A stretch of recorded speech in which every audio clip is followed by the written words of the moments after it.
रांची मुख्य मार्ग पर करकेन बाजार मोड़ स्थित एक 4 मंजिला पुराना भवन सोमवार की रात लगभग 1 बजे अचानक पूरी तरह से ढह गया। यह भवन धनबाद के प्रतिष्ठित व्यवसायी विनोद तुलसियान के परिवार का था और स्थानीय रूप से तुलसियान भवन के नाम से जाना जाता था। करीब 50 वर्ष पुराना यह भवन काफी समय से जर्जर अवस्था में था और वर्तमान में इसमें कोई भी निवास नहीं करता था, जिससे एक बड़ी जनहानि टल गई।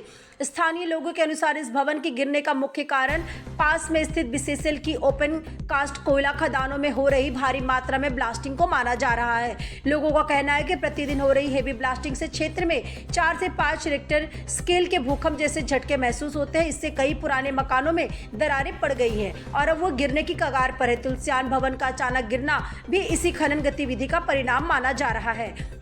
गौरतलब यह है कि भवन धनबाद रांची मुख्य सड़क पर स्थित है, जहां आम दिनों में काफी भीड़भाड़ रहती है। सड़क किनारे गाड़ियों की पार्किंग के अलावा लोग धूप और बारिश से बचने के लिए भी इस भवन के नीचे खड़े रहते हैं। सौभाग्यवश हादसे के वक्त देर रात का समय होने के कारण सड़क पर आवाजाही कम थी, जिसमें किसी भी तरह की जान माल की हानि नहीं हुई। स्थानीय निवासी इस घटना के बेहद आक्रोशित है और उन्होंने बीसीसीएल की ओर से की जा रही अनियंत्रित और खतरनाक हेवी ब्लास्टिंग पर तुरंत रोक लगाने की मांग की है। उनका कहना है कि यदि समय रहते प्रशासन ने इस पर ध्यान नहीं दिया तो भविष्य में और भी बड़े हादसे हो सकते हैं। इलाके के कई मकानों की हालत खराब हो चुकी है और वो कभी भी गिर सकते हैं। घटना की सूचना मिलते ही पुलिस और प्रशासनिक अधिकारी मौके पर पहुंच गए।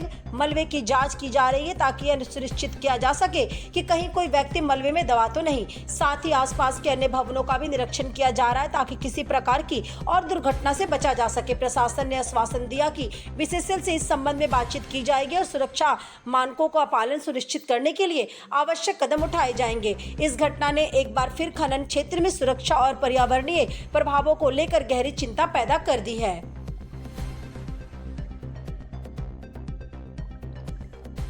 आनंद जी, क्या मामला जरा बताएं जो पीछे बिल्डिंग गिरा है।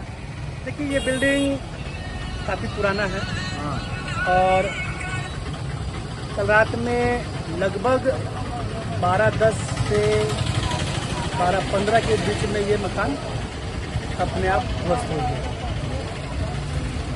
और सबसे अच्छी बात हम ये कह सकते हैं कि रात के समय मकान गिरने से किसी भी तरह के किसी भी जान माल का खतरा नहीं है। अब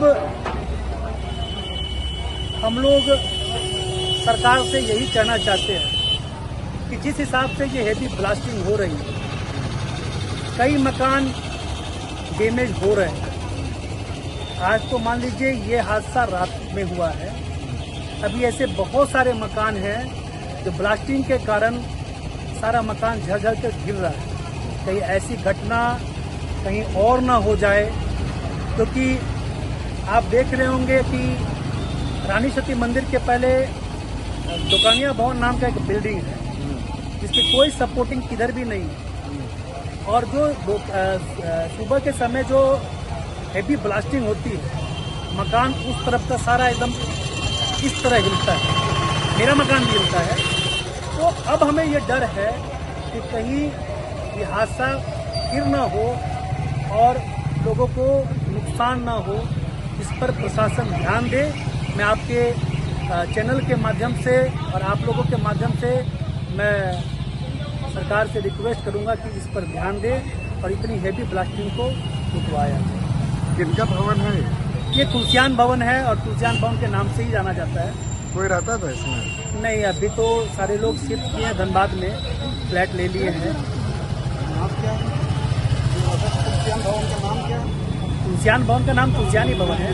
अब इसमें ओनर बहुत सारे हैं और जिनके नाम से वो तो धरती पर नहीं। 2 व्यक्ति जो नाम जानते हैं, इसमें लंबा चौड़ा परिवार है। जैसे इधर में संजय तुलसियान जी हैं, यहाँ गला दुकान है। आपको धनबाद में मानसरोवर वाले हैं और श्री राम सैनिटरी वाले हैं। ये सारे लोग कहीं ये ज्वाइंट मकान जी, बड़ा परिवार है और प्रतिष्ठित परिवार है। आगे का क्या प्रक्रिया कर रहा मालिक लोग इस पे? मान लिया मलबा हटाना होगा। अब तो आगे का प्रक्रिया यही है कि अब ये मलबा हटाया जाएगा, क्योंकि रास्ता आने जाने वाला का रास्ता बाधित हो गया है और तार भी सारे बिजली के गिर गए हैं। रात से ही लाइन बाजार के अंदर की नहीं है, ठीक है, और हाई वोल्टेज तार भी है।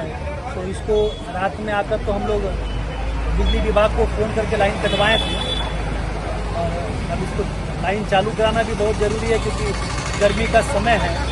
तो बिजली विभाग जितनी जल्दी आकर इसको ठीक करे उतना ही सबके लिए अच्छा है। धन्यवाद।